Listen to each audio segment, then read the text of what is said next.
All right, Mark, you want to go with the intro? Go for it. I wanted you to do it this time. Wait, me? What? It's like you doing the intro is like our thing. All right, fine. Okay. Ready for the intro, Mark? Yes, I'm ready for the intro. I'm just fucking with you. I'm fucking with you. Hello, ladies and gentlemen, and welcome to episode number 3 of We Digress, the Tres. podcast that's a hot mess. I am one of your hosts, Mike Madrano, joined by the lovely Cloud Mark. How you doing today, bud? I'm doing pretty okay. How are you Pretty doing? okay. Dude, it is fucking hot, dude. It is 107 degrees right now. I am dying. Oh no. Yeah, dude, it's shout out Texas. Shout out Texas. MMA show. Look into it. You're that. Uh you guys need to look into the Ariel Helwani MMA show. Look into it. Can you guys hear Dude, I Bailey? honestly Bailey. Are you serious? Hold on. Vamp We Michael. got I'll be some. right back. Oh, I guess we'll just redo the intro, I guess. It's fine. We'll just redo it. It's okay. Dude, I have not seen any sort of mixed martial arts in years, to be completely honest. I think the last fight I saw might have been Gustafson versus Jones 2. I think that might have been the last fight. Oh, we have a special appearance by Bailey.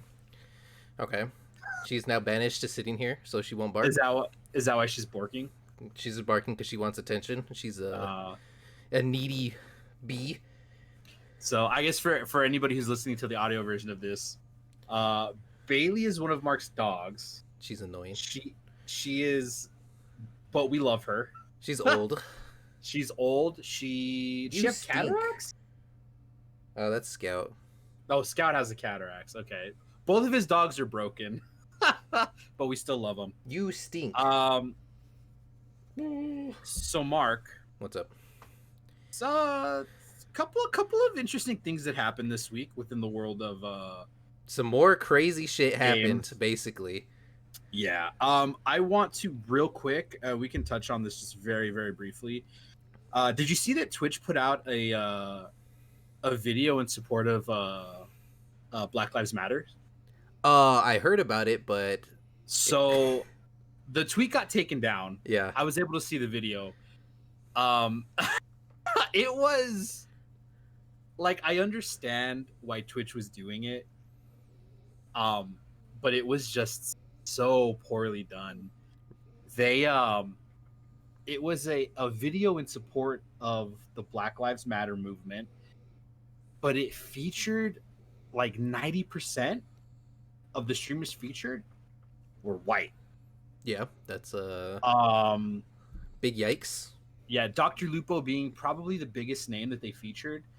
Who, for anybody who's unaware, Dr. Lupo is a very prominent streamer on the Twitch platform, and he does a lot to raise money for various charities. Every year he does fundraising for St. Jude's, and it is not uncommon for him and his community to raise over $1 million. A lot of money, yeah. Which is incredible.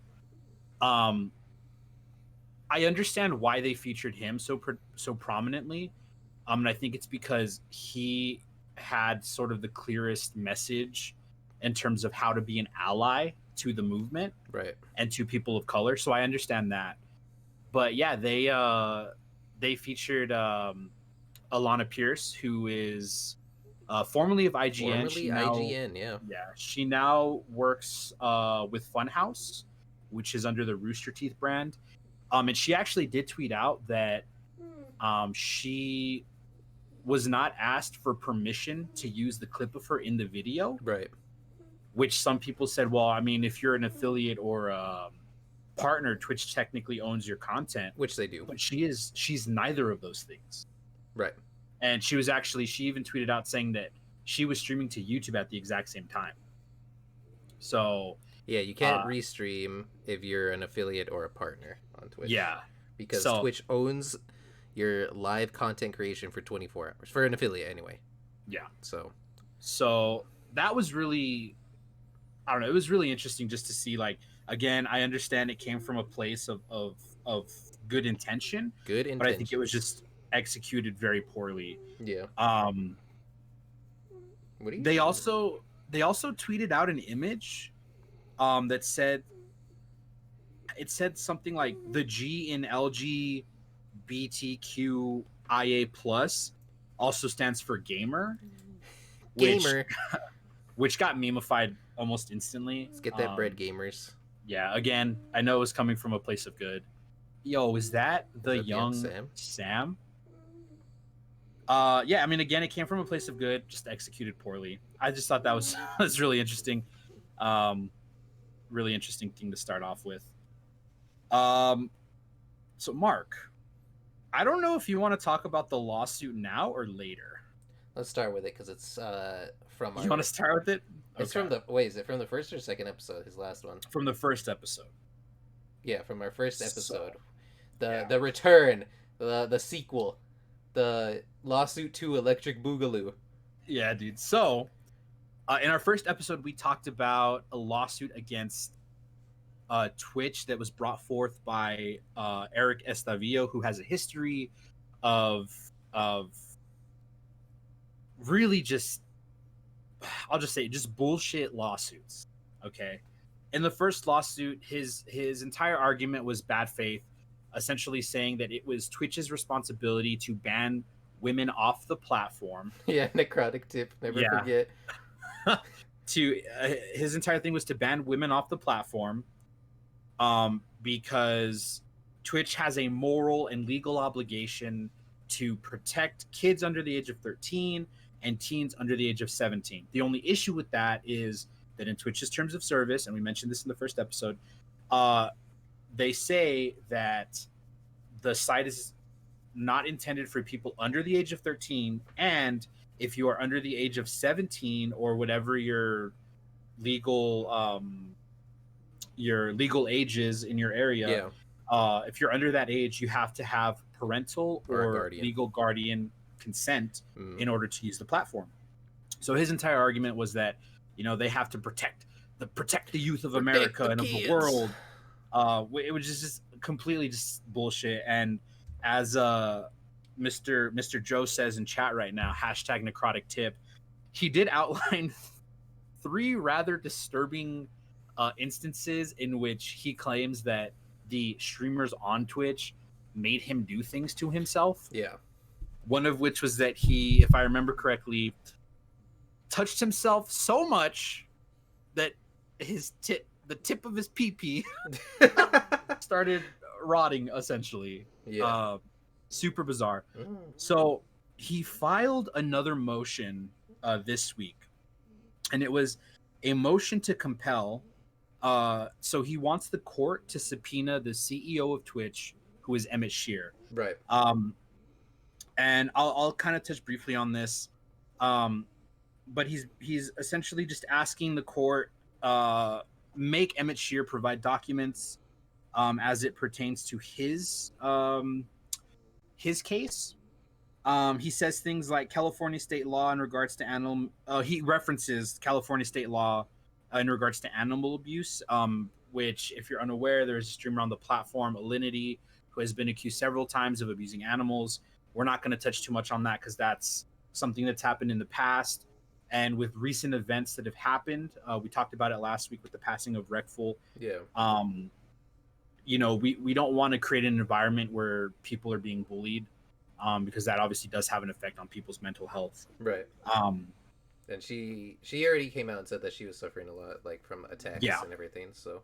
Yeah, and it, you know, it's that mob mentality.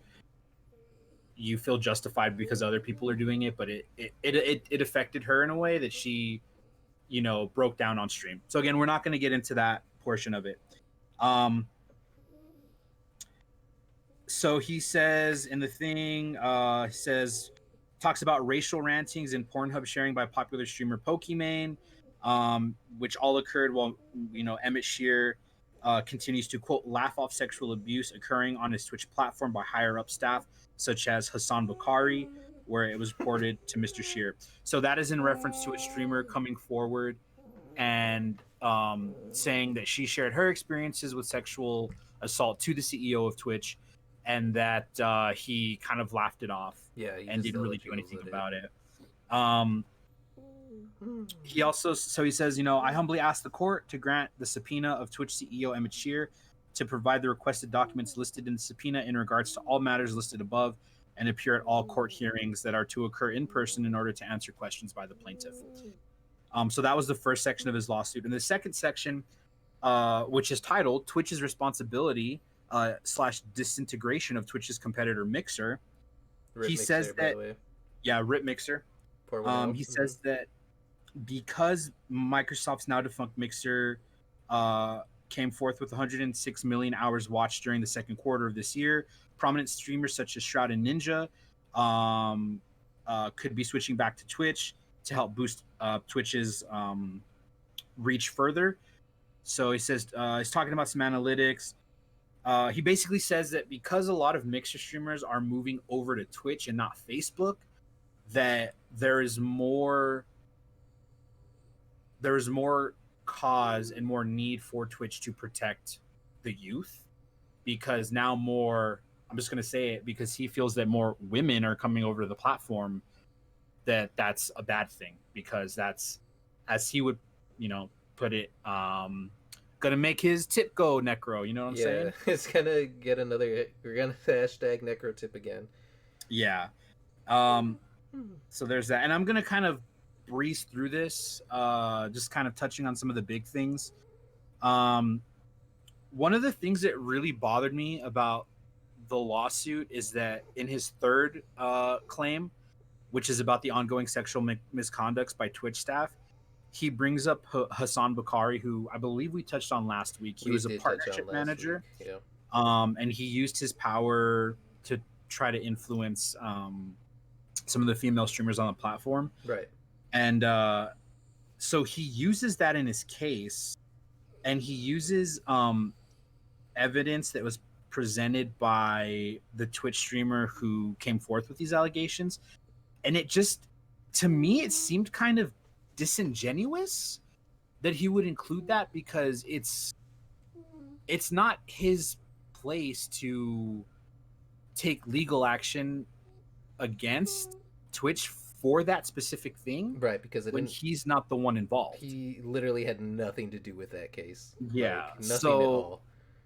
It seemed really disingenuous to me. It seems, quite frankly, it's disgusting that he included it.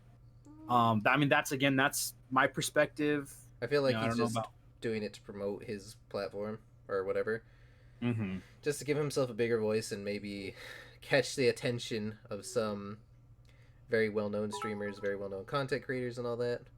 Thank you for the bits. Yeah, it's like I said, it's very disingenuous.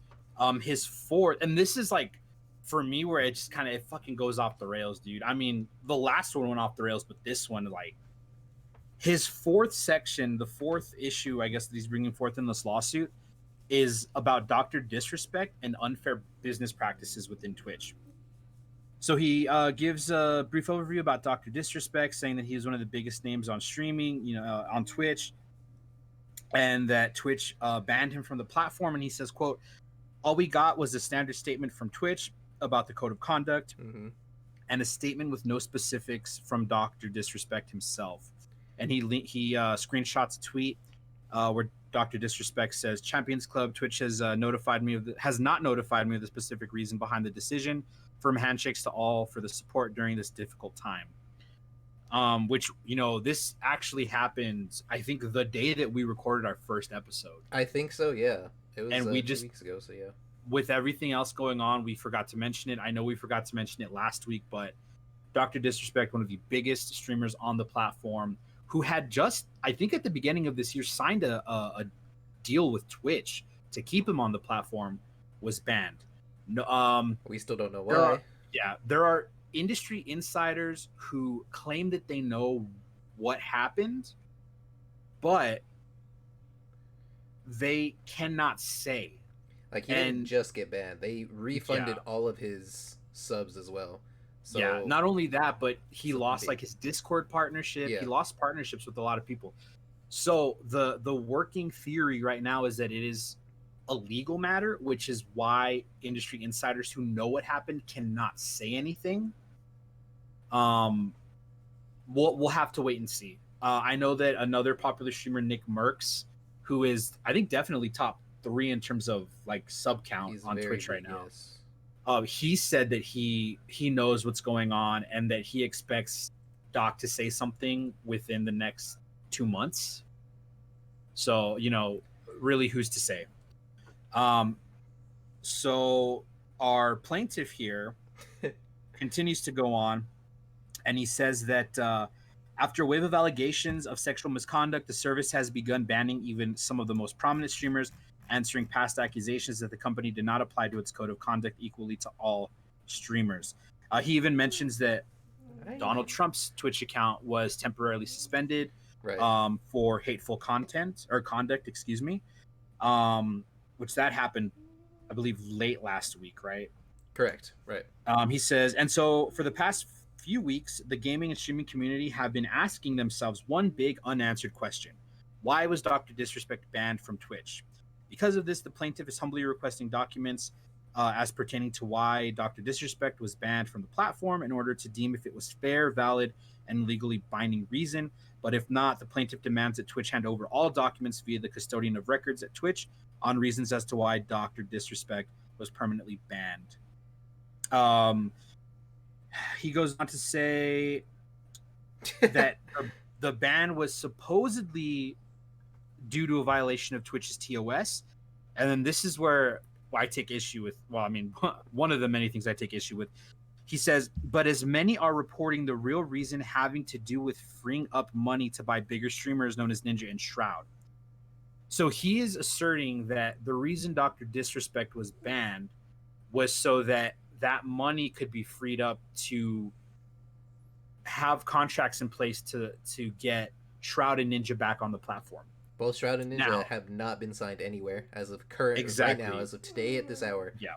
They are still free agents in the world of streaming. Hey.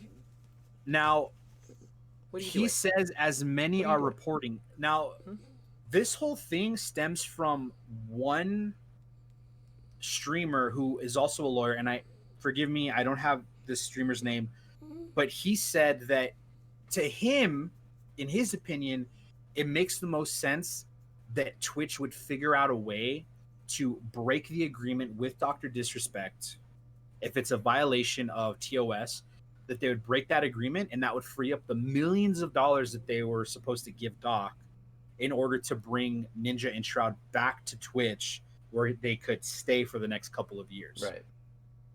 Again, that is not, as far as we know, what the actual reasoning is. That is the opinion of a streamer who happens to be a lawyer as well, right? Right. So for the plaintiff in this situation to argue that that is the reason is disingenuous. Because he has no idea. Like the rest of us, we have no idea what is happening with Doc, exactly, with Ninja, or with Shroud. So yeah, so there's that. He also claims that because of that breaking of the contract, and to free up the money, that Twitch is engaging in unfair business practices, both at the local and state level within California.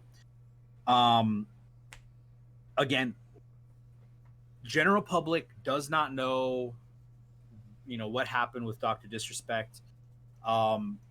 People like Slasher, who's a huge industry insider, have said that they're not willing to disclose why it happened, which again leads many people to believe that it's a legal issue. So again, we don't know what's going on. Neither does this, the plaintiff in this case. I think at this point, he's, like Mark said it earlier, he's just kind of saying things to sort of fit his narrative within the case. Right. So there's that. Let me see here. I'm just gonna skim through this. This is great, dude. His sixth argument: Twitch illegally promotes porn site OnlyFans.com. Yeah, so he's bringing that back from his last one, his last lawsuit. Which, when we talked about it in the first lawsuit, a lot of the evidence he shared was content from the streamers' Twitter or Instagram accounts or from their OnlyFans accounts, which are not associated with Twitch. Okay. You can link to your Twitter and Instagram accounts from Twitch, but Twitch, as far as we know, does not allow you to link to Patreon or OnlyFans. Right, correct. That is a violation of TOS. That does not mean that that a streamer like Mark, that does not mean that Mark can't advertise his OnlyFans or his Patreon on Twitter or Instagram. Right. Okay? Like on stream, I can be like, yo, follow me on Twitter, Patreon, sub to me on whatever. I can do that. Yeah. So there's that. So he basically says that, OnlyFans is a popular adult entertainment industry that hosts content creators from other genres, including such popular Twitch streamers as Amaranth and Pink Sparkles. So again, I know for sure Amaranth he named in the initial lawsuit. I don't know about Pink Sparkles. And then this is great, dude. He literally just links an entire New York Times article about how OnlyFans is changing the porn industry. Yeah, it's like in high school when you're like looking for things to cite in your sources. You're like, man, this is pretty good, and then you use that through your whole paper, and that's your only source. So 6.5 pages of the article or of his lawsuit are the article from the New York Times. So there's that out of the 24 pages. Yeah. Okay. So he says, in conclusion, since many popular female streamers continue to advertise their OnlyFans on Twitch, Twitch is therefore engaging in illegal behavior by promoting porn via the platform. Again, Twitch does not allow you to link to Patreon or to OnlyFans. You can link to your Instagram or Twitter, and on those sites you can promote those things. Right. But Twitch, outside of Twitch, cannot regulate what a streamer is sharing. Okay. The streamer is their own person. They would technically, I would consider them not employees of Twitch, but they would be, I guess, contractors. Does that make sense? They don't work for Twitch, but they partner with Twitch on the platform, right? So therefore they have to abide by the terms of service on the website, but they do not have to abide by the exact same policies that an employee of Twitch would have to abide by, right? And then he lists some supplemental facts in regards to sexually suggestive material on Twitch. If you remember last time we talked about it, he openly stated that he followed just shy of 800 female streamers on Twitch. Streamers. Only female, 0 male streamers. He says the plaintiff is now following 857 female streamers, as can be verified by going to twitchinsights.net/follow list and typing in his username. I'm not going to give out his username. The plaintiff is ashamed of previous admissions to his behavior, but due to Twitch's constant sexual suggestive material, the plaintiff has deemed it necessary to provide 3 more examples of his sexually addictive deterioration due to Twitch. Oh my goodness. So if you remember last time we talked about how we mentioned it earlier in the show, the necrotic tip. We mentioned the first episode when we talked about this, how he ejaculated, and mom, dad, if you're listening, I am so sorry, but the dude said that he ejaculated onto his computer monitor and it caused a short circuit, which caused an electrical outage, if I remember correctly. Yeah. So he provided 3 more examples. He says the plaintiff once cyberported Twitch porn stars Mia Malkova, which I love that he refers to them as Twitch porn stars when it's like it's like if you're a porn star and you're a Twitch streamer, the two things are not mutually exclusive, right? They do not go hand in hand. It's whatever. So he says that he ported her stream through his Windows mixed reality headset so that he could feel as close to her as possible and view her in an array of realism as she played Catherine Fullbody. But as the plaintiff arose, great game. But as the plaintiff arose from his chair, he accidentally tripped on the headset wiring and fell backwards, pulling his gaming chair and other items down, crashing onto him, injuring his balls. That's actually word for word what the lawsuit says. His second admission: the plaintiff was once watching Loya, who is a popular Fortnite streamer, when he decided to donate to her Yeah, so give me two that she seconds. I gotta would. go put Bailey.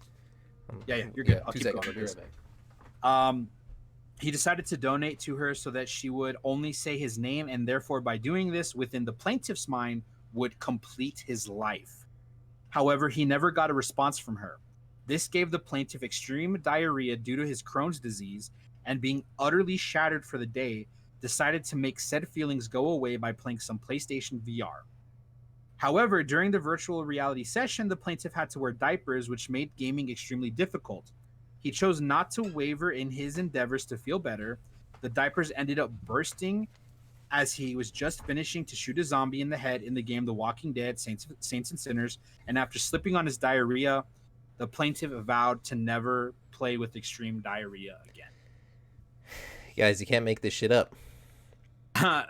Is shit really the proper? Oh shit. You can't make this diarrhea up. You can't make it up, man. Yeah, it's again, it's like I don't know, man. His arguments are all things that are preventable, to be completely honest with you. I just don't even understand, man. This is my favorite one. And if you're big in the gaming community, especially memes within the gaming community, I think you'll appreciate this one. Yeah. Quote, the plaintiff was once cosplaying as popular anime character Vegeta while masturbating and dancing in sync to Twitch streamer Gavrilka, who reminded the plaintiff of an older version of Asuna Yuki. I have no idea who that is, Mark. That's from Sword Art Online. If you see that, she's the main chick. Okay. However, while trying to masturbate and dance at the same time to the song She Drives Me Crazy by the Fine Young Cannibals, the plaintiff accidentally spilled some Mountain Dew and Doritos all over the floor, which caused his parents to come rushing in thinking he had, quote, died or something. Only to find him in full costume masturbating to the Twitch streamer, causing extreme humiliation to the point of death. This is where, and we were talking about this before we started streaming, this is where Mark and I were kind of like, this guy might be a troll. Is this guy actually just trolling all of us? Because he might just be a troll, dude. Right, and it's that line about he spilled Mountain Dew and Doritos. Yeah, if you've been a part of the gaming community for, at any amount of time, you always hear, yeah, gamers love Mountain Dew and Doritos. That's what we live off of. Spoiler, I actually don't like either of those things. But dude, I used Mountain Dew Baja Blast, only good flavor of Mountain Dew. There, I fucking said it. Sorry for the Mountain Dew sponsorship never coming through, boys, but it's the truth. It's the truth. So when I read that and I read that out to Mark, I think we were both like, I think this guy might be a fucking troll. He might be trolling. He might be playing literally everybody. Yeah, dude. The other part that I, was like, what, was where he says that it caused him extreme humiliation to the point of death, which I believe is just him just exaggerating, because to say that it caused him humiliation to the point of death would imply that he killed himself. Right. But he's clearly still alive because, he's obviously making this thing, so he's clearly still alive. Yeah, so I don't know. That's just my take on it. Again, it's a very trolly lawsuit. The rest of it is he touches on the potential animal abuse by one popular streamer. He touches on Pokimane showing pornography on the site, which makes it seem like she was just like streaming it. In that situation, what it was it was a mod, right? It was a mod, and it was a hilarious. It's a pretty funny clip to view from the outside. So basically, a mod sends her a link, and she clicks on it, and it's a video from Pornhub, and it was like instantly she realizes what it was, and she like clicks out of it. Yeah. Like you just see her a scream of terror, and then she clicks off of it and is like, Yeah, "Oh god!" it all happened. I would say within the span of not even 3 seconds. Like it was a fairly quick response, Mm-hmm. And as far as I'm aware, and I could be remembering this wrong, Mark, she was given a warning. She wasn't banned, Right, or suspended. She was given a warning. she was given a warning. Yeah. And I don't think she should have been banned or anything because it was clearly an accident and it was clearly not something she meant to happen. Yeah. He also touches on another popular Twitch streamer, Invader Vi. And I just thought this was funny. He says Invader Vi is a Canadian Twitch streamer based in Toronto. The streamer spends most of the time playing video games and sharing it online. Okay, that makes sense. She is a Twitch streamer. Right. And then he says, and this is actually in the document, Tyrannosaurus Rex is the full name of the streamer. Wait, that's ingenious. What the hell? That's so good. I don't believe it's her actual name. I think that's just something she calls herself, as like as a joke within the community. Right. That's so good. I don't know. I'm about it. But that, yeah, dude, it's just is really funny. He also touches on another streamer named Sinsin Bear, who he actually says that she promoted her dirty and used panties, in which she publicly admits to, quote, coming in order to sell it on the dark market to anyone sadly desperate enough to buy. He says, sadly desperate enough to buy. He would 100% buy it. And then the next sentence literally says, of which, unfortunately, the plaintiff did not have the funds to acquire them himself.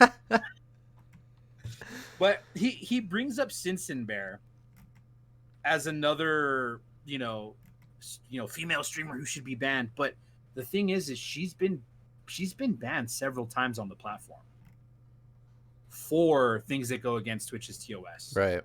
Like nip slips, things like that. She's been banned for. And I remember at one point, she even tweeted out that she was like done with Twitch after, I think it was after her third ban or something. She was like, I'm done with Twitch. I'm never streaming on the platform again. And then she got unbanned and she started streaming again. Yeah. But like, you're going to provide evidence for a streamer doing something, again, not on the Twitch platform, arguing that she should be banned, but she was banned on the Twitch platform for violating their TOS several times. It doesn't make any sense to me. Right. Then he also brings up Twitch streamers who pole dance on stream, which I think this goes back to what we talked about last week, just not sexualizing women, because pole fitness is a thing that exists. Yeah, it's a pretty big thing. Yeah, and it's even like Markiplier, popular YouTuber, popular Twitch streamer Markiplier does pole fitness. Yeah. And so he links streamers who do pole fitness on stream, which like it falls under the fitness category. But again, I think it goes back to that whole like he's just sexualizing the female body. So literally, like, I wonder if he would make the same argument if he like saw somebody running, like a woman running down the street and she was wearing just a sports bra. Would he make the same arguments? Probably. You know what I mean? So there's that. He touches on the Twitch Advisory Council and whatnot, but that's about it. Again, it's just a bullshit lawsuit. Yeah, that's really what it comes down to. But from the source, you kind of this is kind of what you expect coming from this guy. Yeah, coming from all the previous lawsuits he's had. I don't know. We'll see what comes of it. Again, I have a feeling, and we mentioned this in the first podcast, but any sane judge is going to look at this and just throw it out. Right. They're just going to throw it out and say, "Don't waste my time. don't waste my fucking time." Right. So there was that. I don't know if you have anything else you want to say about it, Mark. No, that's just like this guy, man. I just don't want to give him any more attention, honestly. Yeah. Because it just feels like he's just doing all this for attention, to be honest. Yeah, I mean, yeah, it's we'll see. We'll see what happens. We'll see what comes of it. Right. I guess moving away to something a lot more heavy. That seems to be the thing with this podcast, dude. Is every week we talk about something heavy. It's been okay. We wanted fun topics, right? But then all this shit happened back to back to back, and we're just like, oh my goodness. But Yeah. we have to talk about it. We can't just ignore what it is. Yeah, and I think the biggest thing to come out this past week, Sky Williams is not a good person. Yeah, he's it's Which oof, dude. I know, we used to view his content back when we were in college. Yeah. And it turns out that he is. There's a lot of shady things that a lot of people didn't Yeah. know about, and that wasn't like you couldn't perceive in his online persona, which goes back to last week. Mm-hmm. People saying that they knew Fed was a good guy and whatever, but it's like no, you don't know him. You don't know him at all, and that's what happened with us. We viewed his content. We were like, oh yeah, this guy's pretty cool, but Yep. we didn't know him. We didn't know him at all, and this came out. So yeah. So the big thing to come out of this was that, and this ties into the allegations that we talked about last week within the Smash community. The common thread between all of those was Sky Williams. right. He has owned several houses, never at the same time. It's always been he's owned one house at a time, and he's let people stay there, and that's allegedly where a lot of this stuff began. Mm-hmm. Let me see here. So I know that let me see here. When was it? July 6th, which was what, Monday, I believe.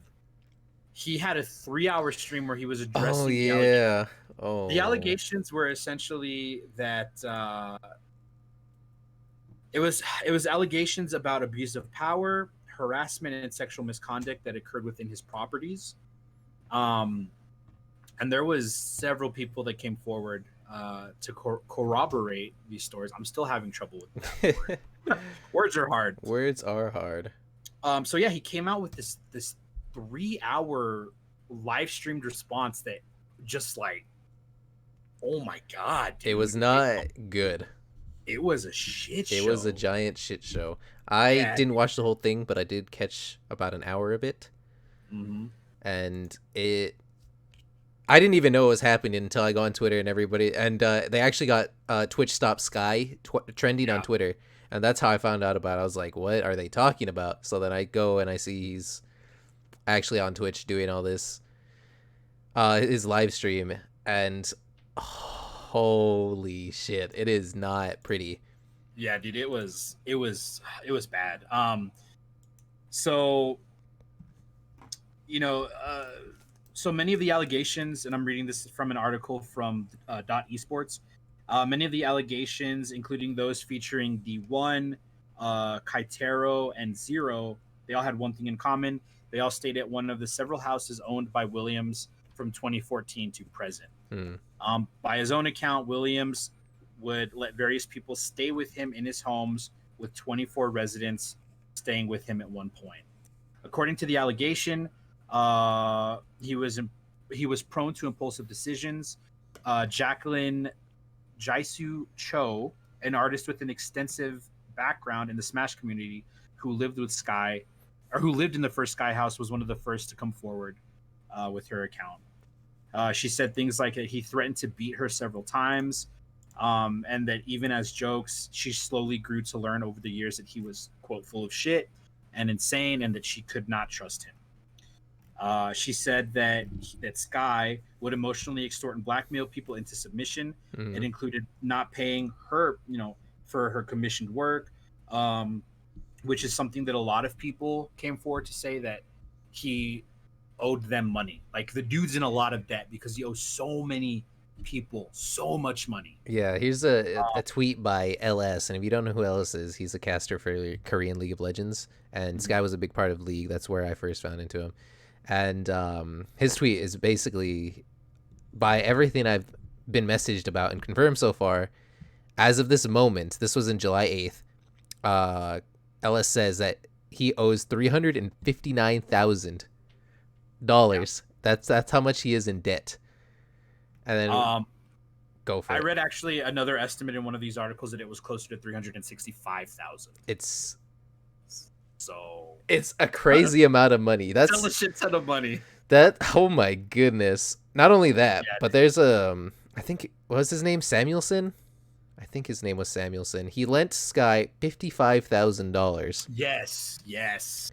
because Sky basically shared with Samuelson. I think is Samuelson. I am Samuelson. I am Sam. I'll I find it am a for you. Samuelson. Something Yeah, like that. he on Twitter. He is at I am a Samuelson. I Yeah. am a Samuelson. There you go. And he released a tweet longer, and I'll paste that in chat. Yep. So it's right there. But basically, Sky tells him his dad has cancer, and he's like, "Yo, please lend me this money. I need to, basically help him out." But the excuse, okay, I'll just read this excerpt right here. The excuse he has told me is that his dad lied to him about having cancer, and instead used the money on a cosmetic surgery for his penis. That is like, Yeah. first off, lying about having cancer is like really fucking disgusting. First of all, but then using that money for a cosmetic surgery on your bits, dude, on your member, it's ridiculous. It's insane. Like, how could you? Yeah. How? And it kind of comes down to what we talked about last week with the Fed situation, where it's a power dynamic. And this was a dude who, at the time, was one of the most popular content creators within the League community. Right. And he had this perceived power, and he used it. And I mean, there's even, and you guys, feel free to, even search on Twitter, just Sky Williams, to see that all of the allegations against him, that he would threaten to, if you're living in the house, he would threaten to break your keyboard. He would threaten to dump water on your setups and stuff. Mm-hmm. He had a tiered system within the house. So basically, if you were close to him, if you had money, or you had some sort of influence within the community, you were top tier. And if you were a gamer, you were shit tier. You were at the bottom of the list. And that he would threaten people by saying, if you don't get out of the house or you don't do this, I'll just call the cops and have them take you out. Like, it's all just incredibly disgusting behavior. Right. And,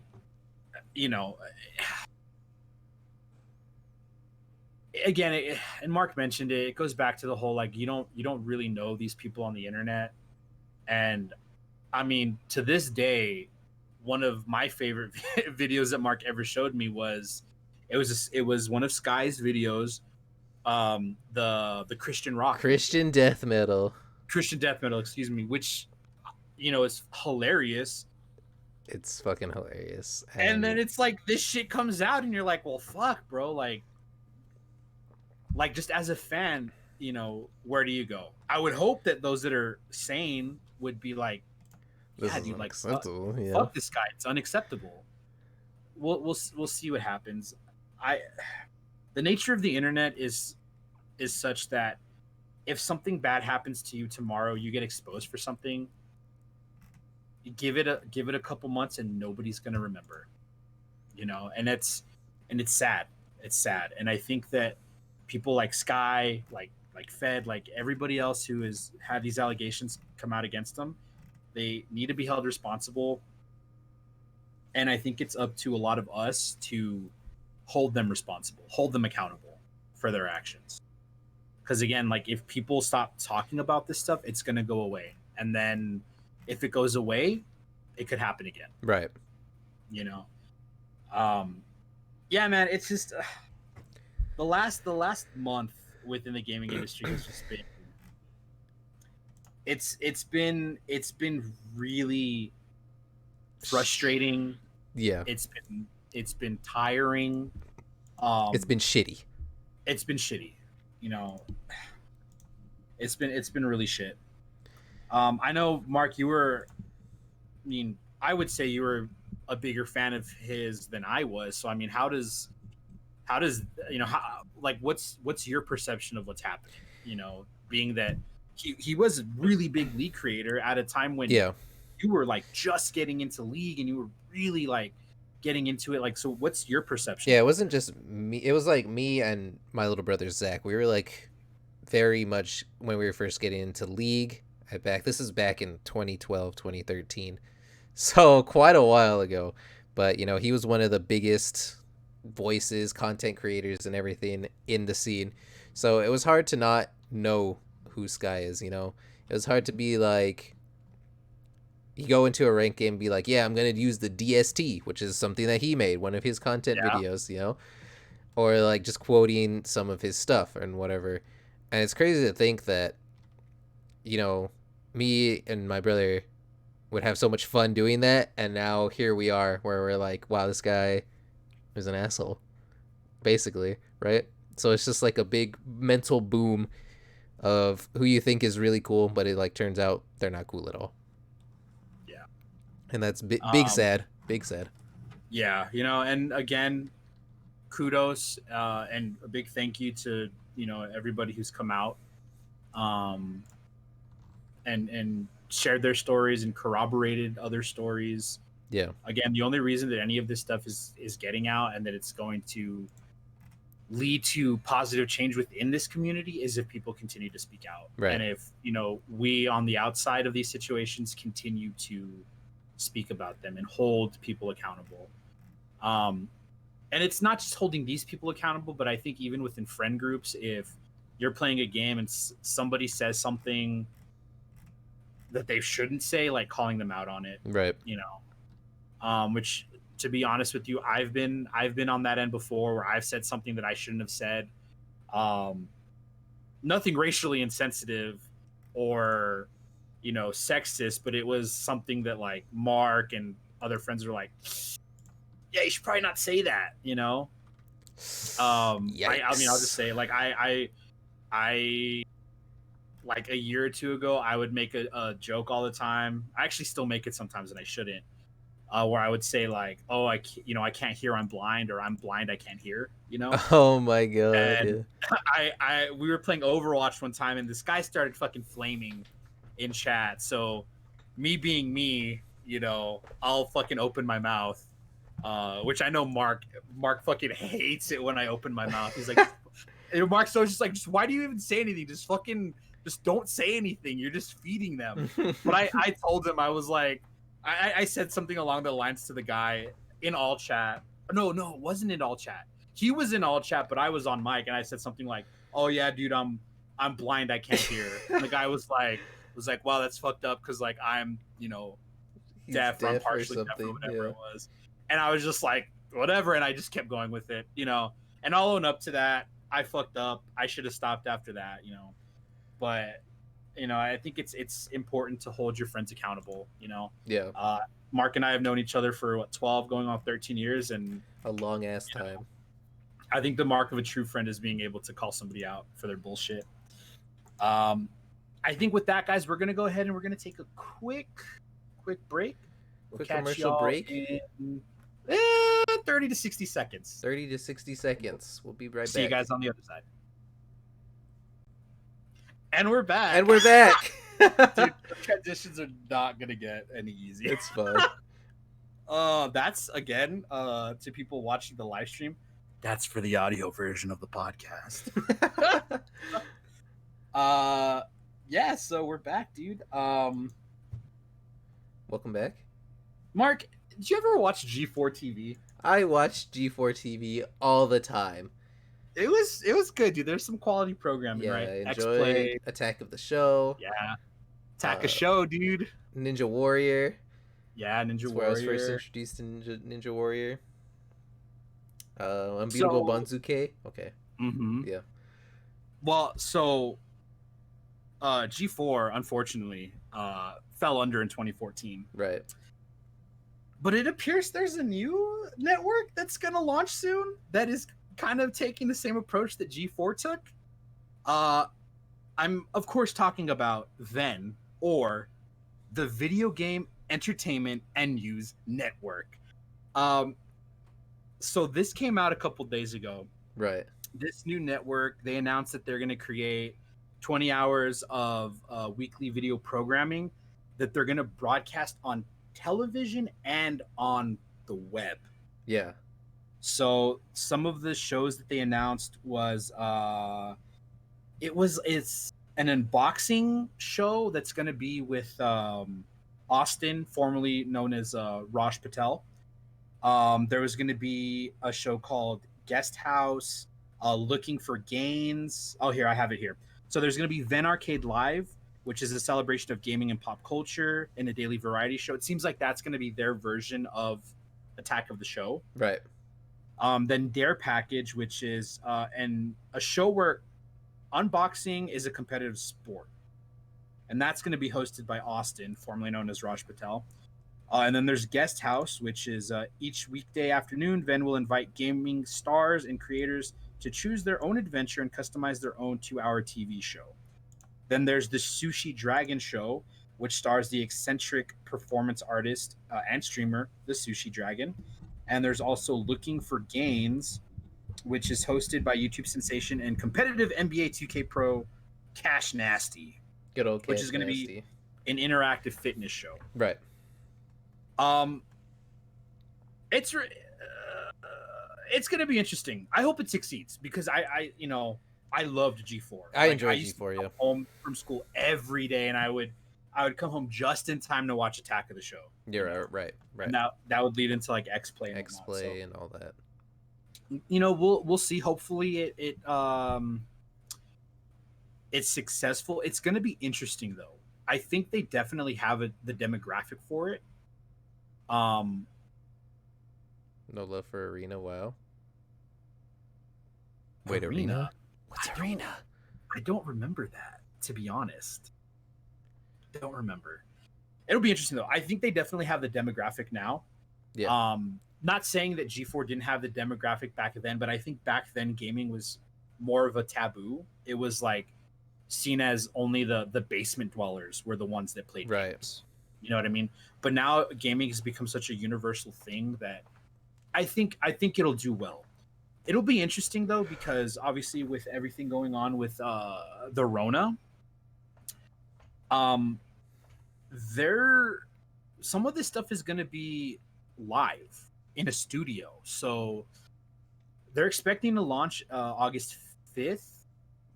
With everything going on though, we'll see what happens. Yeah, we'll just have to see what happens. Yeah, I know the two founders of the network have said that they're taking obviously every necessary precaution. They're making sure that any on-camera talent is no less than 6 feet apart. Excuse me, my voice just gave out. That there's going to be plexiglass everywhere. That they're limiting the amount of people that are going to be in the control rooms and whatnot. So yeah, we'll see what happens. My worry though is they're saying that they eventually want to get it to where it's 24/7. They have programming, 24 hours a day, 7 days a week. Right. Which is going to be difficult because if you look at what happened with G4, towards the end there, they really only had, I think by the time they ended, X Play was off the air. Right. Yeah. It was really only Attack of the Show that was still running as original programming. And they ended up syndicating a lot of stuff that you could find on Spike TV. So it was a lot of like MXC. Oh yeah. They started showing a lot of movies as well. Yeah. Like Terminator, and I don't know if they ever did Star Wars, but so it'll be interesting to see how they fill those gaps in. I'm sure they're gonna have some stuff syndicated. I know specifically they call out shows like in this article that I have. They called out like Rick and Morty and South Park, saying that there are people that already watch those shows, so they're gonna try to pull from that demographic. Give me all the adult content. I'm an adult. Let me see here. Yeah. So one of the founders says, we know that gamers watch TV like Rick and Morty, South Park, Game of Thrones, and other shows.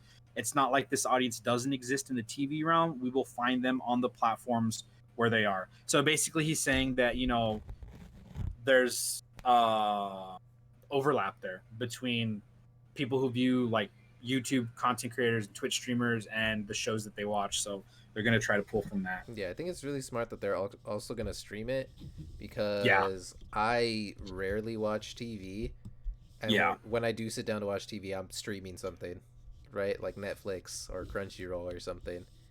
Yeah, well, that's going to be the other thing is how are they going to do it, right? If the shows that they have already announced are their tent pole shows, right? Right. How is that going to work? Is it going to be like, hey, you know what? We're going to air these at 5 p.m. and then at 6 p.m. they're going to be streamed online, or is it they're broadcasting it and streaming it at the same time, or is it going to be, you know, these three shows will be on TV, these three shows are going to be on YouTube and Twitch. Right. You know, that's the other thing is how they're going to do it. We'll see though. They're going to definitely have to syndicate something to fill those gaps. Don't know what that could be. We'll see. You know what? I'm going to call it right now, dude. He's calling it right now. They're gonna syndicate some like fucking like game shows from the 90s, bro, or in early 2000s that like no, dude, that like our generation grew up with for the nostalgia of it.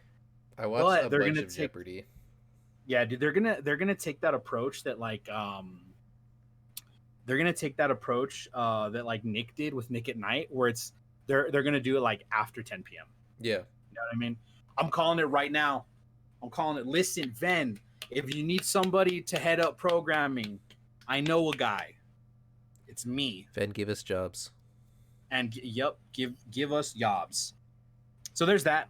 That's pretty interesting. I know people are already memeing it. Because I think when it initially got announced, people thought it was like a competitor to Twitch. Like it was another platform where you could stream games to. Right. Which is not the case. Speaking of which, have you heard of Brime? No, I haven't. Oh really? You haven't? Brime? Like for real? Brime. Like, B-R-I-M. oh, brine. Not like I need to brine my turkey 24 hours before I start cooking it. Yeah, no. Yeah, so I'm actually really surprised. It's become a meme within the streaming community. It's one guy who's wanting to create like this new streaming platform where they like actually hold people accountable for what they're doing. Mm-hmm. And a lot of people thought that like, because there was a rumor going around that the reason that Doc got let go from Twitch was because he was trying to start his own streaming platform. Yeah. So a lot of people thought that this new thing, Watch Brime, was like the network he was trying to start. Not a lot is known about it right now, other than like apparently it's just one dude who's trying to do this. We'll see. I think right now anybody trying to start a streaming platform is most likely going to fail. Yeah, we saw what happened with Mixer. Unfortunately, and yeah. Right now the big three are Twitch, YouTube, and Facebook. Yeah, so we'll see what happens there. And then you have the smaller sites like DLive, and then something with a T, something like that. I don't remember. No idea. Well, isn't there Azubu? That's Korean. Yeah, that's I think Korea, right? Yeah. And then you have the Chinese site Billy, and then the Japanese site Nico. So it's crazy. Yeah, we'll see. I think competition's a good thing, but right now, unfortunately, just especially with Mixer becoming defunct, you have such a huge influx. Yeah, rip in peace Mixer. You have such a huge influx to, of streamers to Facebook, YouTube, and Twitch that it's going to be hard to get people to move to your platform if they've already moved to, one of these other platforms. Yeah, like it's when I moved to Mixer. And now that Mixer's dead, it's like, do I really want to go through that again? No. Yeah. I can't handle it. I can't do it. So yeah. So there's that. I guess we can move on to something that is entirely your realm, and that is the League of Legends World Championship. Oh my goodness. So China announced yesterday? The 9th? Yeah, because yesterday was the 9th, yeah. They were canceling all major sporting events due to COVID-19. Right. But they're not canceling League of Legends Worlds this year, which was to be held in China. Right. Apparently the Chinese government said that it's because esports don't fall under the same realm as traditional sports for them, which is why they're still allowing it to be put on. And they're taking the NBA model of things where they're going to have one hub city where all the teams are going to be there. They're all going to be in the same area. And they're going to play in the same area. That way it's easier to monitor players and, to see if they're exhibiting symptoms of COVID or not. It'll be interesting. Yeah, I think the thing that kind of irked me. No, go ahead. So Tencent commented yesterday that before today's news report that World's Final in Shanghai would still go as planned, but things have likely changed. So according to Tencent right now, they're still going forward with the finals in Shanghai, as planned. But that's before. Hold on, there's a Forbes article that if it would load. Oh no, it's not gonna let me load it. It's in okay.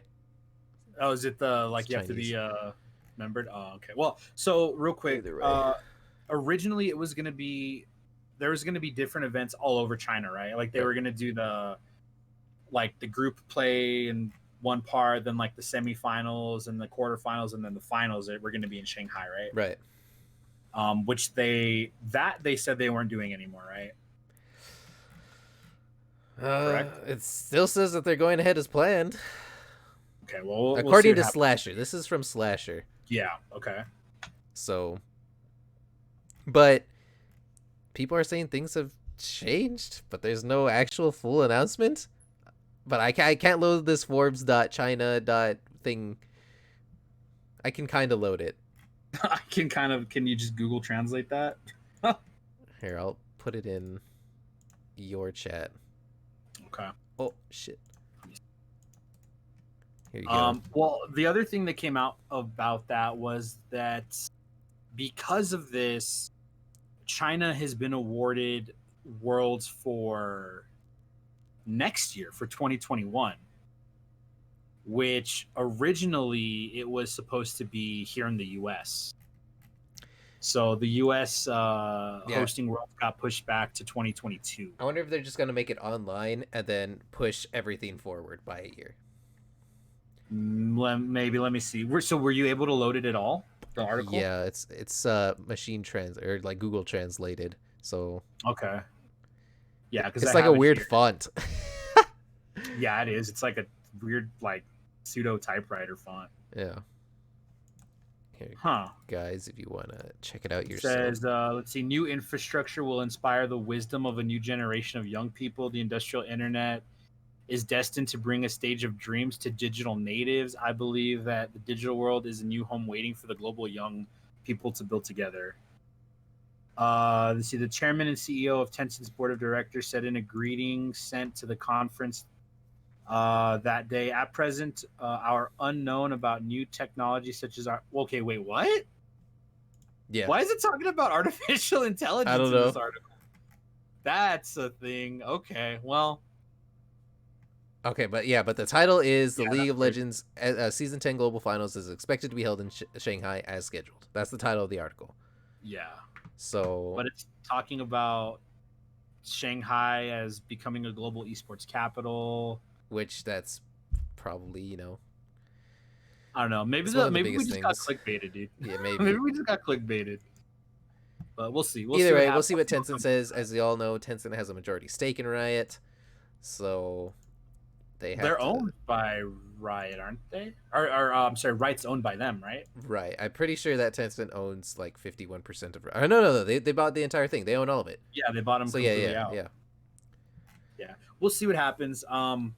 I was a little annoyed when the news came out that China's getting Worlds next year as well, because God darn it, Rona already ruined Spring LCS for us. Yeah, we were gonna go see Spring LCS finals, but couldn't because Rona. That was nice because of the Rona, and I thought, oh, that'd be sick. We'll just go watch Worlds, dude. We'll just go watch Worlds next year.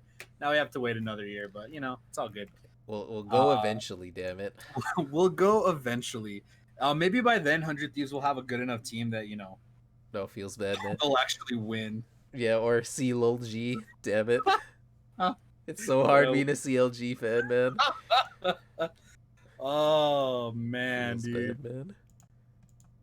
Do you think that maybe the league being franchised has kind of contributed to a decline in team performance because teams no longer have to worry about being relegated? Probably for the bottom teams, but Cloud9's still popping off every season, so I think TSM still does pretty well.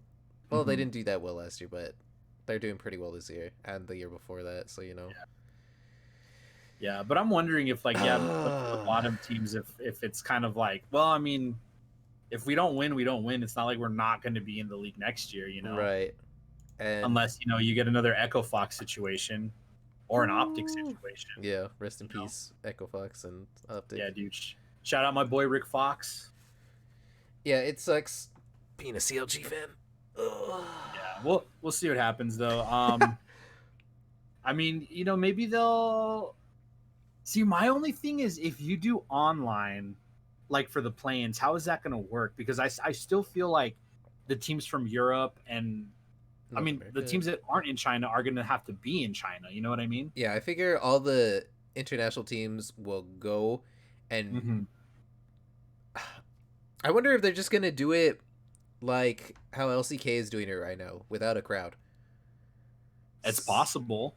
So, because I know China has a bunch of esports stadiums, Yeah. so I wonder if they're just gonna do it without a crowd, and everybody's gonna be behind, in their own little booth. Well, I mean, if they do end up doing the like bubble city like the NBA, it could literally just be one stadium, and they play everything in person without a crowd. You know what I mean? Right. And you just make sure that after every game you're just cleaning everything, or maybe have multiple stations within the stadium. Right. I don't know. It'll be interesting to see. I wonder if they're gonna since they're doing the NBA approach to things, if they're gonna have those like the wristbands that NBA players are gonna have to wear. I don't know if you heard about this. No, I didn't. So NBA players are wearing these wristbands that are gonna monitor like their vitals. So their body temperature and whatnot. That's pretty cool. So that they're kind of being monitored at all times. Right. So that if they end up getting a fever, like immediately, the doctors and nurses on site will be able to check them, quarantine them, and test them. Plus, I think they're getting tested before every game or something like that. Right. Maybe every yeah, day. something like I can't that. quite remember. But I wonder if Riot will do the same thing for Worlds. Yeah, we'll just have to see what happens, huh? It's UFC. I don't know what UFC is doing. Like I said earlier, I haven't really seen anything MMA. Did they end up? This is one of our friends, Joe, in our chat right now. If you're listening to the audio, he's bringing up UFC. Did Dana White ever get his island? Oh, what the fuck? Yeah, that was the thing where he was gonna get an island and like have Fight Island or something. So let's see. Joe says for the events in Abu Dhabi, everyone quarantines in Las Vegas for a week, then flies over and quarantines again. If you test positive, you don't go. Oh, that makes sense. For a week though, I feel like that they should quarantine longer. You know what I mean? Since some people don't, if they show symptoms, sometimes it takes up to 10 days. Yeah. I don't know. We'll see. Yeah, I mean, people are still figuring it out. At this point, as far as sports go, it honestly wouldn't surprise me if the NFL cancels the season. It really wouldn't. I don't know. If I'm Mr. NFL, it's like, do I cancel the season and lose all that money? Probably not. Do I do things like play without a crowd? Sure. But I know even within the NBA, I want to say it was like LeBron was one of the people that said, like, I'm not playing in an empty stadium. Which I think is just a super selfish thing to say, Yeah. So we'll see what comes of it. I guess since we're on the topic, Mark, who's going to Worlds from the LCS? C9. C9. For sure. I would say right now, who would I even say? C9 100%. C9 just 3 times. C9 3 times, because they're the only team that we can count on to do literally anything in international events. I'm calling it right now. 100 Thieves is gonna make it. Oh shit! In about 2 years. 2 years, okay. Get the 2 years. We'll see what happens there. That's woo. CLG was doing good. They started 4-2, and I think now they're like 4-4 something. I don't know. It's hard being a CLG fan. That's better than they did last split, right? Every game's a struggle, but yeah. Yep. Late game champs. Late game champs. And we're just C9 for sure. That's what I can tell you. That's from my professional opinion. C9 is going to Worlds. C9 is making it to Worlds, and the other 2 spots, they're okay. C9, Evil Geniuses. Those 2. EG, for sure. Yeah, you know what? EG, they kind of started, they started turning around towards the end of last split, right? Yeah, they're pretty chef's kiss right now. And then who do you think? Liquid, TSM? And then I wouldn't be surprised if TL got it, and I kind of don't want TL to get it. I don't want TSM to get it either, so I hope FlyQuest gets it. I don't know, dude. Just because Liquid made it to Worlds, obviously, last year, because they were just the best team in the US, or in North America, excuse me. See, I say I don't want Liquid to make it, because every time they go to Worlds, they just fail. Yeah, and that's what I was going to say, is like, they just shit the bed. Same thing with TSM. Every time they go to Worlds, they just fail. And also, I'm a CLG fan, so I hate TSM. It's just how it is. You know, I have that bias. TSM, though, if you're listening, I don't hate you guys. So if you want to pick me up, I'm cool with that. I can bring good vibes to the team. And also snacks. Oh, snacks. I'm sure you have a personal chef, but do you have a professional snack? Because that's me. I'm a snack with 2 C's. Oh my goodness. I'm just saying, from seasons past, we can count on Cloud9 to at least do something. So that's where my faith is going. Yeah, we'll see. But we'll just see. We'll see what happens.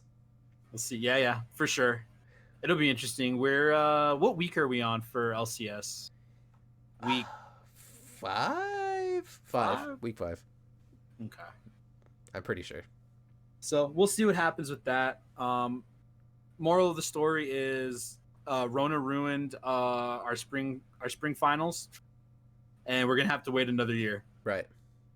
We're gonna have to wait another fucking year. Wear your goddamn mask.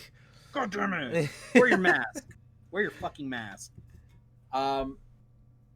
So we wanted to do something a little different with this podcast and keep it somewhat short, because we realize that like 2 hours is kind of a huge undertaking. It's a huge undertaking, not just for us, but for like you guys who are watching and or listening. But hey, we appreciate you.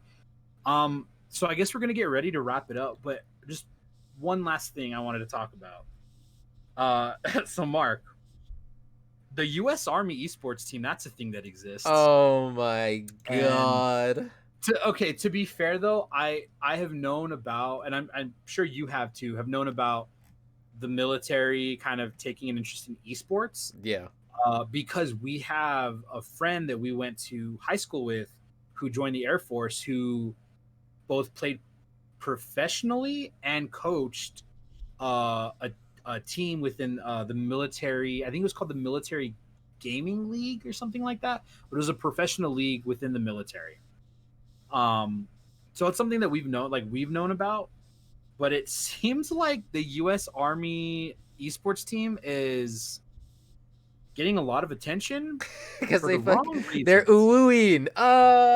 Yeah, they're getting it for the wrong reason. So the U.S. Army the U.S. Army esports team replied to a Discord tweet using uwu, which is an emote that people use to, I guess, how would you describe it? To make something cute? It's like to be a cute kawaii girl, basically. Yeah.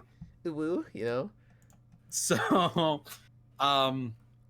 people have started trolling the team, and they have made a game of seeing how long it takes to get banned, or how quickly they can get banned in their Twitch stream and in their Discord. It's become the hottest speed run this year, God this damn month. it. Which Mark is a speedrunner, so yeah. I think Mark could appreciate this, right? Yeah, because if you guys don't know, this has happened before. There was a speedrun category for getting banned in Yandere Dev's Discord. So this has happened before. It's really interesting though. So the U.S. Army is using their esports division to really what it is to recruit people, to recruit kids. Yeah. I'm sorry, not kids, but teenagers, people who are of age to join the military. They're using it as an opportunity to recruit them by showing them sort of the different, showing them another career path that you can take within the Army, right? Well, during a stream, a Green Beret characterized viewers asking about U.S. atrocities as, quote, internet keyboard monsters, and also saying that, quote, I'm bigger than you.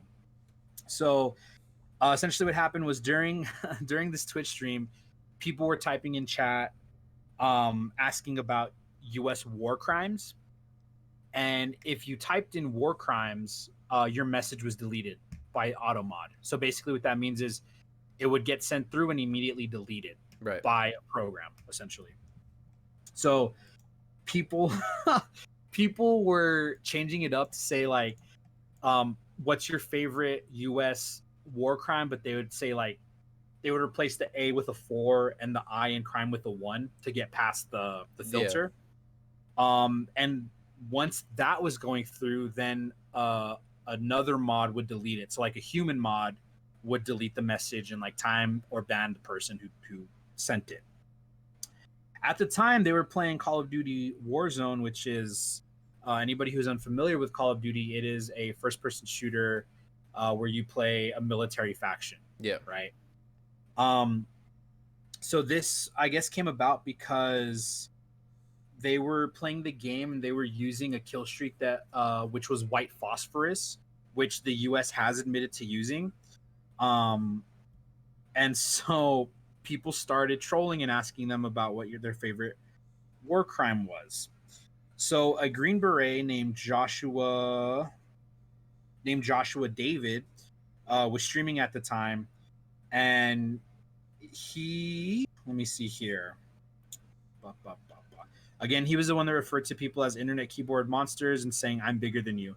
He said, a quote, I think every post that I do from now on is going to say ooh woo in it just to flex. Y'all are going to talk all that crap about my angels on the esports team, the nicest person in the entire world, you little internet keyboard monsters. No, I won't stand for that. I am bigger than you. So obviously saying I am bigger than you, to me, the way I interpreted that was, he's taking the high road on it. Not saying like I'm more important than you or I am better than you, but saying I am going to take the high road and I'm not going to stoop to your level. That's the way I took it. But also, can we talk a moment, Mark? Have you ever used Uwu to flex on somebody? No comments. Yeah, dude, I don't know. That, I mean, just again, just as somebody who likes to meme, I thought that was fucking hilarious when he said that. Yeah. I think that's so fucking funny, dude. And you know what? Honestly, more power to him for doing that. It's, it's fucking hilarious. I mean, if you guys couldn't tell, I'm a humongous weeb, so yeah, that's pretty common in my area of interest, in my area of expertise. So there was that. He also said, okay, so actually shortly after he had that exchange, they stopped streaming and then returned. So they went offline, then they came back online, and now only people who had been following for 24 hours could type in chat. Yeah. Right.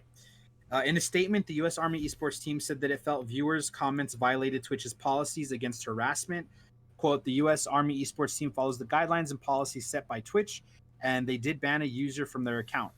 Team members are very clear when talking with potential applicants that a game does not reflect a real Army experience. They discuss their career experiences in real terms with factual events. Team members ensure people understand what the Army offers through a realistic lens and not through the lens of a game meant to entertain.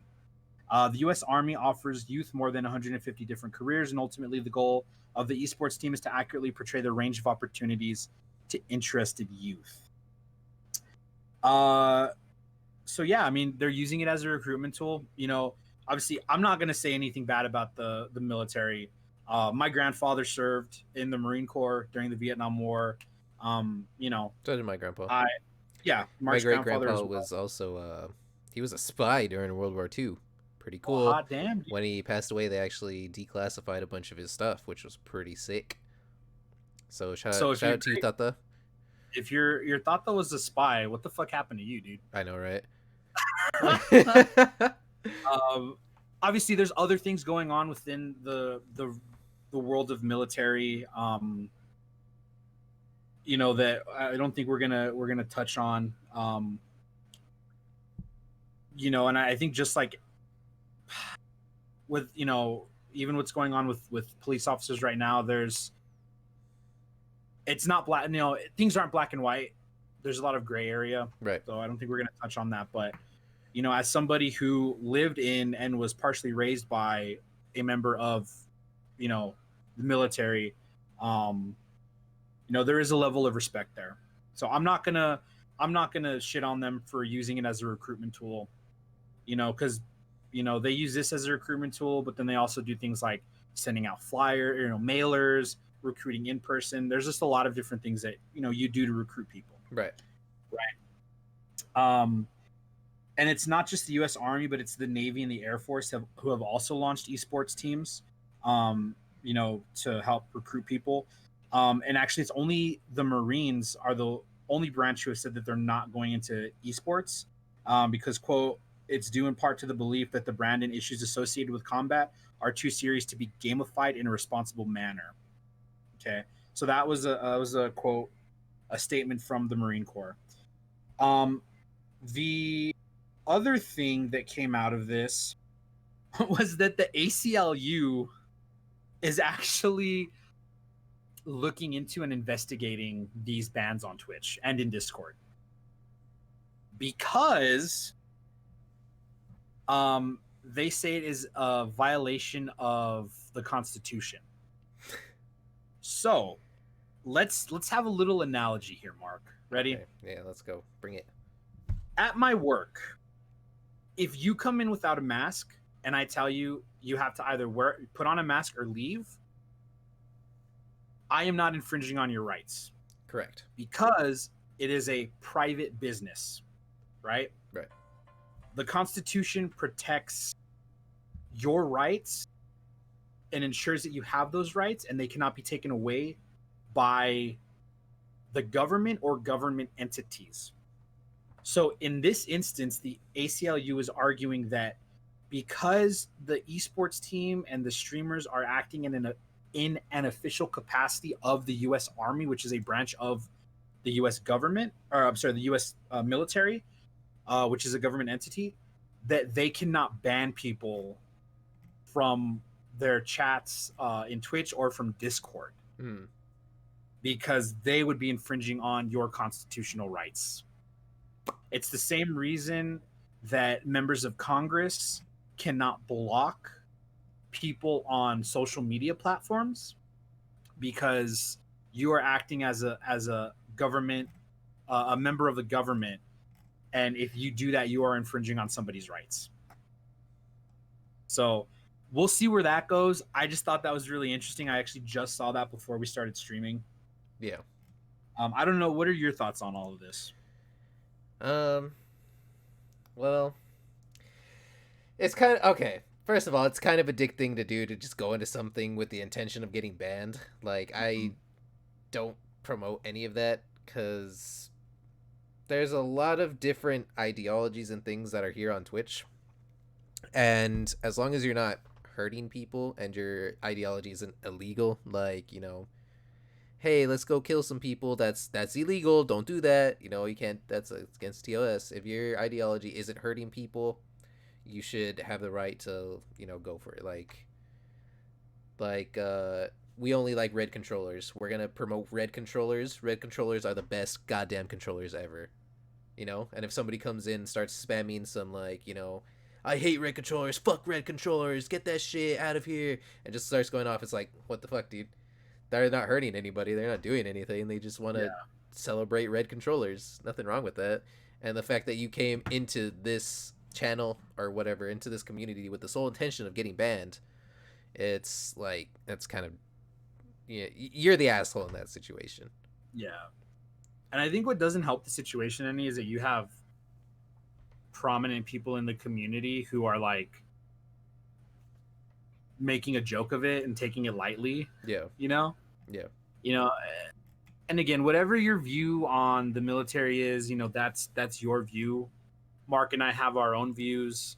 You know, these are our opinions that we have formed ourselves as, you know, adults. Right. So, you know, it's not a, you know, we're not arguing, you know, whether the military is good or not. That's not what it is. It's just, you know, is it right to go into somebody's chat? Because, you know, you bring it up, like, what if it's not the U.S. Army Esports Twitch page? What if it's like, you know, what if it's your Twitch page, right, Mark? And like you were saying, right? You say something like, you know what, I love anime, love it. Here's my favorite animes, and then somebody just shows up and is like, well, I'm gonna fuck with this guy, and oh, you fucking this and that, and anime's fucking shit, and blah blah blah. It's like, come on. Yeah, like if you come into my channel and you say shit about my waifu, you're fucking banned. Like, you're done, kid. That's it. You're done. You think I'm gonna stand for that? It's my waifu, goddammit. Yeah, I think you know, and you know, you brought up the good point. It's like, you do that in anybody else's channel, and you're gonna get banned, and it's, guess what? That's on you. Right. You know, don't make a spectacle of it. You know, don't encourage other people to do it. Right. You know, because then at the end of the day, it's targeted harassment. Doesn't matter whose channel it's in. It's targeted harassment, and you know, if the streamer was so inclined, they could potentially take legal action against you. You know, if you know, if the plaintiff Eric Estevillo happens to see that shit, he might just make a lawsuit. He bro, might just get you, dude. He might sue you for saying that you know, that you're following female streamers on the platform. You know? You never know. Never know. Yeah, I don't know if there's anything else you wanted to touch base on, Mark. Guys, go watch ReZero season 2. It's showing on Crunchyroll. Also watch The God of High School on Crunchyroll. We're not sponsored by Crunchyroll. Crunchyroll, I love you guys. Please give me a sponsorship. Go watch ReZero. Dude, you know what? We're gonna, you know what, Mark? Next Friday, it's gonna be the all anime podcast. All anime podcasts. Because for those of you who may not know, what up, Sleeping Billy? Mark is a fucking 2 seconds. Like, Mark is a savant when it comes to animus, dude. The man is insane. Oh. If you're listening to the audio, Mark just brought out his waifu body pillow. It's my waifu right here. You can also see her right there. Yeah, that's his waifu. Yeah, Mark is like, yeah, dude. If I have any questions about anime at all, it's like I go to Mark. Yeah, guys, if you enjoy something and you love it, don't be afraid to show it. That's right. Nobody should bring you down for loving something. Yeah, if you take one lesson away, if you take 2 lessons away from today's episode, it's don't sue people for stupid shit. There you go. And if you love something, don't be ashamed of it. There you go. As long as you're not like, as long as it's not illegal. Let's clarify that. If it's illegal, you're a piece of shit. But yeah, you know what, Mark? If you next week, if you want to dedicate it to entirely anime, dude, I'm so down with that. We can call it the kawaii anime episode. The kawaii anime episode. So if you want to do that, I myself, I may not be as well versed in anime as Mark, but I've seen Yu-Gi-Oh. Yeah, the new season just started, so there'll be a lot of new shows coming out. So we'll have a lot to discuss. All right. So real quick, Mark, your top 3 anime of all time before we go. What are they? ReZero, Gare Zero, Naruto, Shippuden, Naruto, everything. Because I grew up with Naruto. I fucking love Naruto. All right, there you go, guys. That's my boy. That's gonna do it for us today. Look forward to next week where I'm just gonna ask. I will give watch lists. Yeah, you know what? If you want to do that, we can actually do that. I'll give the shows I recommend for this season. So yeah, we can do that. Well, yeah, okay. So look forward to that next week. That'll be really interesting, actually. Yeah, that'll be super fun.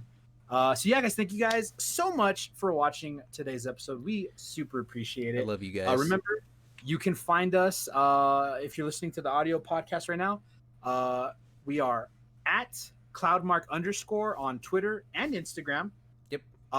Cloudmark27 on Twitch, and then I am Mike Madran 0 on Twitch, Instagram, and Twitter. You can also follow the podcast on Twitter at We Digress Pod, or you can go to anchor.fm/We Digress to catch up on any episodes you have missed. Thank you guys so much for watching. We will see you all next week. Bye, everyone. Goodbye.